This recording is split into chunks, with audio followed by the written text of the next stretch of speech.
ghafleti, shkujdesja, saktësisht e cila zakonisht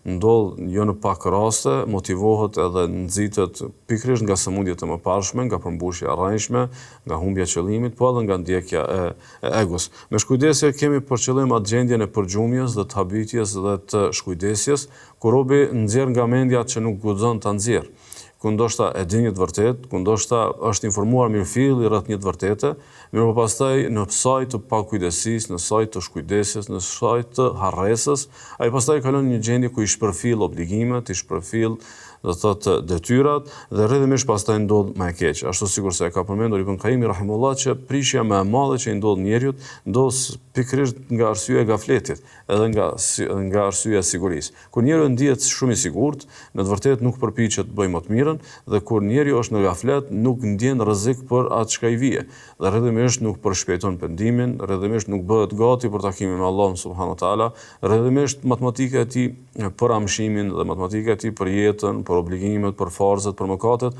është një matematikë e keqe. Dhe krejt kjo ka ndodhur jo si rrjedhim i mosdijes, po si rrjedhim i dijes që ka kaluar në harres, i dijes e cila ka kaluar në shkujdesje dhe në përgjumje, ndaj do të thotë njerëzit në raport me mëkatet, në raport me farzat, për arsye kryesore pse janë këta që janë dhe lë shumë për të dëshiruar, është pikërisht do të thotë sëmundja e ghafletit.